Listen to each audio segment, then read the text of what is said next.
debate on agenda item 9 and 13.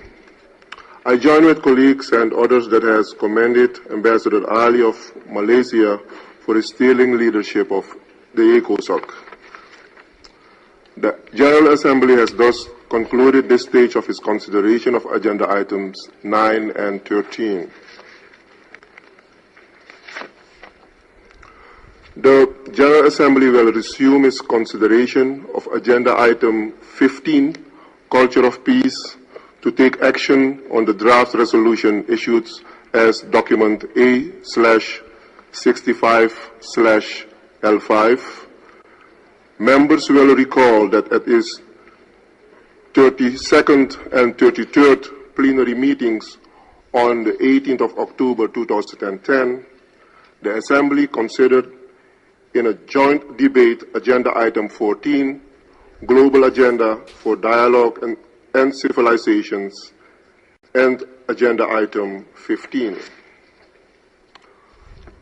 I will now give the floor to His Royal Highness Prince Ghazi bin Mohammed, personal envoy and special advisor to His Majesty the King of Jordan, to introduce draft resolution A/65/L5.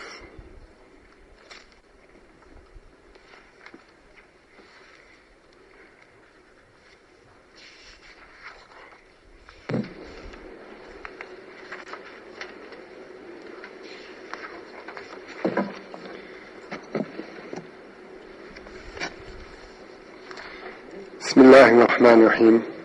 Mr. President,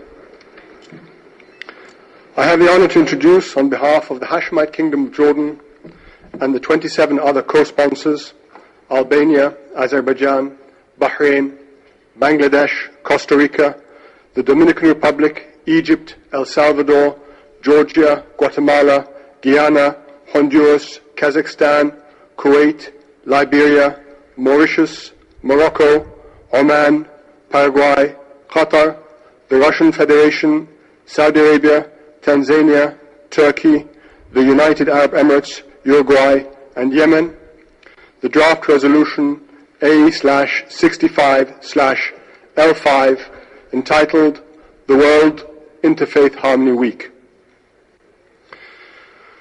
Allow me to explain in brief the reasoning behind this resolution, which was launched by His Majesty King Abdullah II bin al-Hussein before the United Nations General Assembly on September the 23rd, 2010.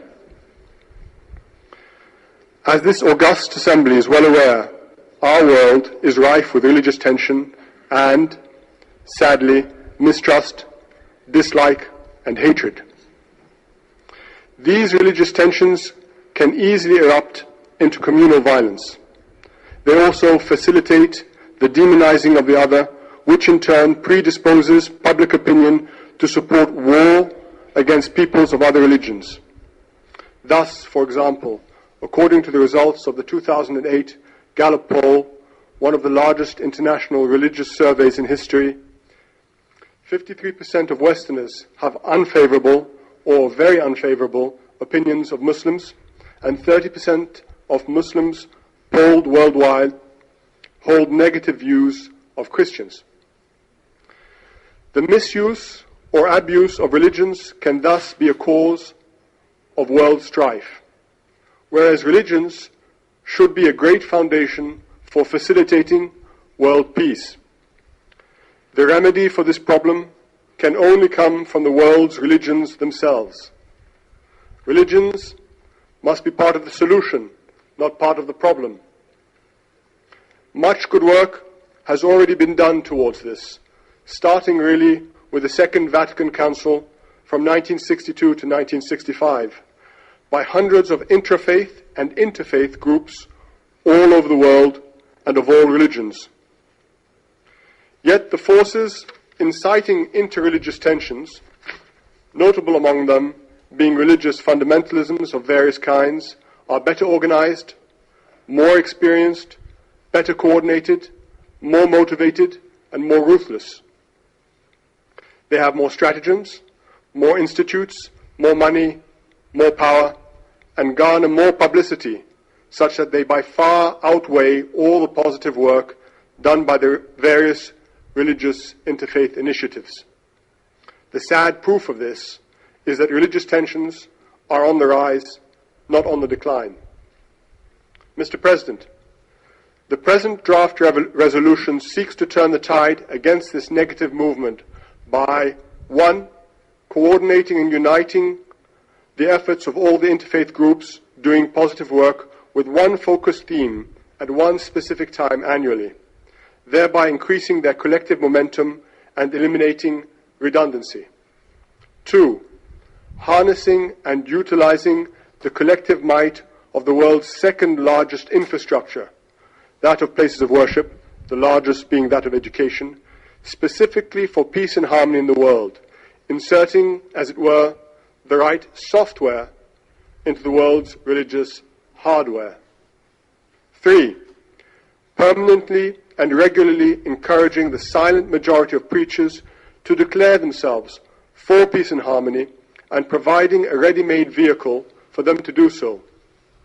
Moreover, if preachers and teachers commit themselves on the record once a year to peace and harmony, this means that when the next interreligious crisis or provocation occurs, they cannot then relapse into parochial fear and mistrust and will be more likely to resist the winds of popular demagoguery. Mr. President,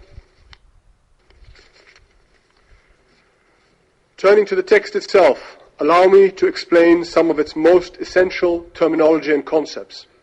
1. In the very title of the resolution and in the second operative paragraph and elsewhere, the word harmony is used in the Chinese sense of the term. We add it to the term tolerance, which we have also used, because tolerance can suggest that the other is so negative that they have to be tolerated. We cannot use acceptance because it implies that religions accept each other's doctrines rather than their right to those doctrines, and this is not the case. We cannot use the term peace alone because it suggests merely the absence of war and not necessarily the absence of hatred.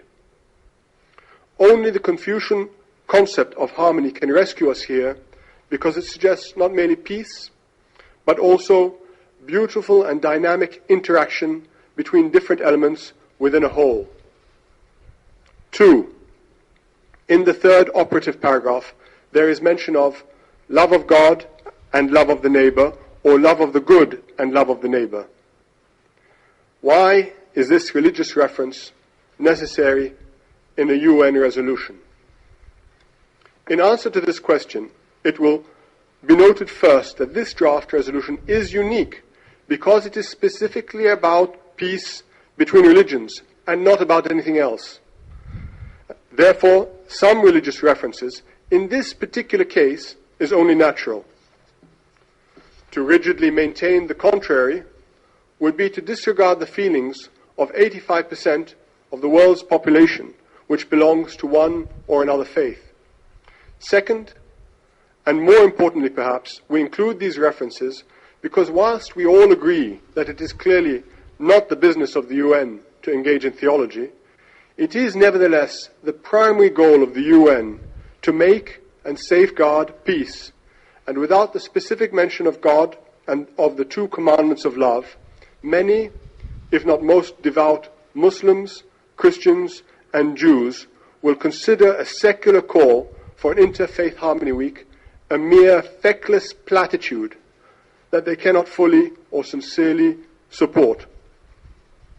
For in the Holy Bible, Jesus Christ, alayhi salam, said, "Man shall not live by bread alone, but by every word of God," and also that, "Hallowed be thy name."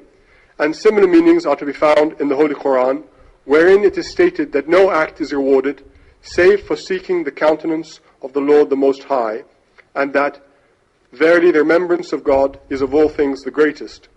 In other words, for many Muslims, Christians, and Jews, who together make up perhaps 55% of the world's population, and I regret to say, are involved in most of the world's conflicts, it is necessary to mention the substance of their faiths.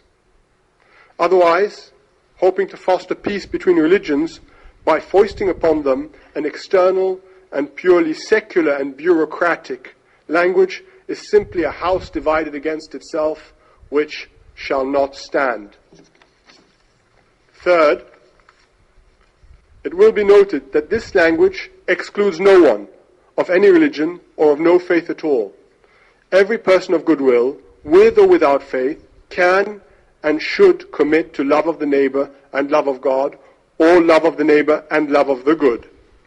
Loving the neighbor and the good is, after all, the essence of goodwill. And referring to the good obviously does not necessarily imply belief in God or in a particular religion, even though for many believers, the good is God precisely. Jesus Christ, alayhi salam, said, "No one is good but God alone." And the good, al-bar, is one of God's names in the Holy Quran. Thus, speaking of the good is a theologically correct but inclusive formula insofar as it goes, that unites all humanity and leaves out no one. Fourth, there is another reason why it is specifically necessary to mention love of the neighbor. It sets an invaluable practical standard based upon which people can ask themselves and each other if their actions stem from caritas, love towards the neighbor or not. Indeed, as the Prophet Muhammad ﷺ said, "None of you has faith until you love for your neighbor what you love for yourself." 3. Also in the third operative paragraph, the phrase "on a voluntary basis" is used because the entire proposal must be purely voluntary. No place of worship should be forced to observe the World Interfaith Harmony Week.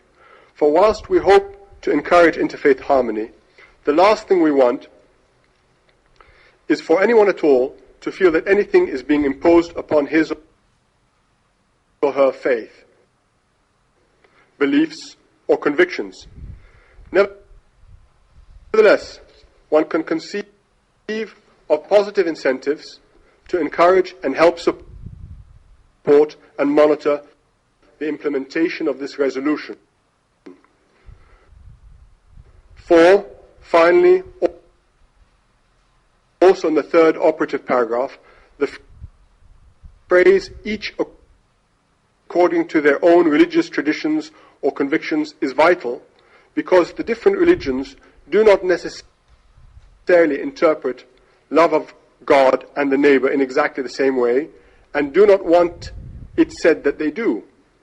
This phrase thus avoids the dangers of syncretism or reductionism and allows for religious differences within the same goal of working towards interreligious peace and harmony. In summary then, I very humbly ask the member states of the United Nations General Assembly to adopt the proposed draft resolution for the World Interfaith Harmony Week, noting that it excludes no individual, compromises no one, commits no one, forces no one, harms no one, costs nothing, and on the contrary, includes everyone, celebrates everyone, benefits everyone, unites everyone, and has the potential to bring much needed peace and harmony to the entire world, inshallah. Thank you, Mr. President. I thank the personal envoy and special advisor to His Majesty, the King of Jordan.